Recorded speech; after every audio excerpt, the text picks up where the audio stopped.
মাজে সময়ে সাংবাদিকতাৰ ছবিখন দেখিলে এনেকুৱা ভাব হয় যে সাংবাদিকতা কৰিবলৈ আহি ভুল কৰিলোঁ নেকি।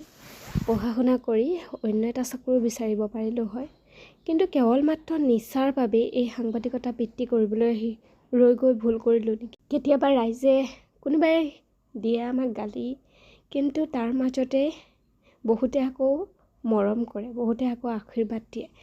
সেইবাবে ভাবিলোঁ আজি এটা ভিডিঅ' বনাওঁ। আজি মই গৈছোঁ টিয়কৰ চুব্বা হোটেল বুলি এখন হোটেল আছে, তালৈ গৈছোঁ।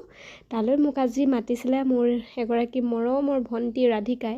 আপোনালোকে চাগে ৰাধিকাক নিউজত দেখিছেই। মই ৰাধিকাক তাই মেট্ৰিক দিয়াৰ সময়ৰ পৰাই চিনি পাওঁ। এতিয়া এইবাৰ তাই হাই ছেকেণ্ডেৰীও পাছ কৰিলে। মেট্ৰিক যেতিয়া তাই দিছিলে, মেট্ৰিক দিয়াৰ পাছতে মই বাতৰি কৰিছিলোঁ, আৰু বাতৰি কৰি দিয়াৰ পাছতে তাইক 2 বছৰ টিয়কৰে জ্ঞানপীঠ একাডেমী কৰ্তৃপক্ষই 2 বছৰ সম্পূৰ্ণ বিনামূলীয়াকৈ পঢ়ুৱালে, আৰু তাৰপিছত এইবাৰ তাই হাই ছেকেণ্ডেৰী পাছ কৰিলে একদম এটা সুন্দৰ ৰিজাল্ট লৈ। ৰাধিকা মাক দেউতাকে সেই হোটেলখনতেই দি পিনি পৰিয়ালটো চলাই আছে, আৰু ইমান কষ্ট কৰি পিনি ৰাধিকাক ডাঙৰ দীঘল কৰিছে। ৰাধিকাৰ লগতে ৰাধিকাৰ আৰু ভায়েক ভনীয়েক আছে। মই এবাৰ জ্ঞানপীঠ একাডেমীৰ পৰা উচ্চতৰ মাধ্যমিক পৰীক্ষাৰ পৰা উত্তীৰ্ণ হৈছোঁ, আৰু মই 80% লৈ উত্তীৰ্ণ হৈছোঁ, ফাৰ্ষ্ট ডিভিজন, 2খনত লেটাৰ। আৰু মা দেউতাইও মোক যথেষ্টখিনি সহায় কৰিছে। তেওঁলোকৰ অনুপ্ৰেৰণাত মই আজি এই পৰ্যায় পাইছোঁহি। আৰু মই জ্ঞানপীঠ একাডেমীত পৰা মই পাছ কৰি আহিছোঁ, আৰু তাৰ কৰ্তৃপক্ষই মোক বহুতখিনি যথেষ্ট সহায় কৰিছে। তেওঁলোকে 2 বছৰ দিন মোক বিনামূলীয়াকৈ পঢ়াইছিল, আৰু তেওঁলোকৰ সহায় সহযোগিতাত মই আজি HS পৰীক্ষাত উত্তীৰ্ণ হ'লোঁ। আৰু আগলৈও মোৰ বহুত সপোন আছে। মই সেই সপোনবোৰ যাতে দিঠকত পৰিণত কৰিব পাৰোঁ, তাৰ বাবে ৰাইজৰ আশীৰ্বাদ, আৰু মা দেউতাইও যথেষ্টখিনি সহায় কৰিছে। মোৰ চিকিৎসাৰ বাবেও চকুৰ চিকিৎসাৰ বাবেও তেওঁলোকে যত্ন লয়।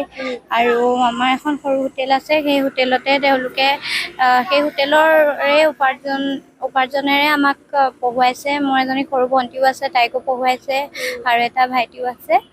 আৰু তেওঁলোকে বহুতখিনি কষ্টৰ মাজেৰে মোক আজি এই পৰ্যায়ত পোৱালেহি, আৰু যাতে তেওঁলোকে আৰু আগুৱাই নিব পাৰে, তাৰ বাবে মই চিৰকৃতজ্ঞ। ৰাধিকাৰ এটা সমস্যা আছে, তাই এটা চকুৰে নেদেখে। মাক দেউতাকে সেইটো কথাক লৈ দুখো কৰে, কিন্তু তাৰ মাজতো ৰাধিকাই অশেষ কষ্ট স্বীকাৰ কৰি, মাক দেউতাকে ইমান কষ্ট কৰি তাইক যে পঢ়ুৱাইছে, তাৰ বাবে তাই যথেষ্ট কষ্ট কৰিছে, আৰু সেইকাৰণে তাই ইমানখিনি পৰ্যায় আগবাঢ়ি যাব পাৰিছে। আৰু তাইৰ বহুত সপোন আছে।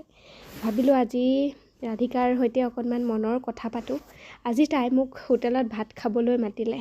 তাই মোক বা বুলি ভাবে, গতিকে মাতিলে। আজি মই এয়া মোৰ বায়ে, আৰু চিনাকি নহয়, মই নিজৰ বা বুলিয়ে ভাবোঁ তেওঁক। আৰু তেওঁ বহুত সহায় সহযোগিতা লৈ আগবাঢ়ি আহিছিলোঁ, আৰু মেট্ৰিক পৰীক্ষাটো তেওঁ এনেকৈয়ে মোক নিউজ কৰিলে, আৰু এতিয়াও হাই ছেকেণ্ডেৰী পাছ কৰিলোঁ, এতিয়াও তেওঁ নিউজ কৰিবলৈ আহিছিলে।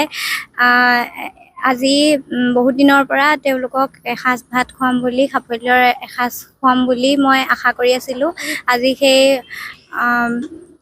সেই আশা পূৰণ কৰিবলৈ মাতিছিলোঁ, আৰু তেওঁলোকে এসাঁজ ভাত খালে। এইখিনি মৰম, এয়া আশীৰ্বাদ অলপমান সুকীয়া। আৰু ৰাধিকা ডাঙৰ হৈ ভাল মানুহ হওক, আমি তাকে কামনা কৰিছোঁ। ৰাইজে সহায় সহযোগিতা কৰক তাইক। আৰু তাই ইমান ধুনীয়া ছবি আঁকে, এয়া দেখিছে, তাই ধুনীয়াকৈ ছবি আঁকি থৈছে।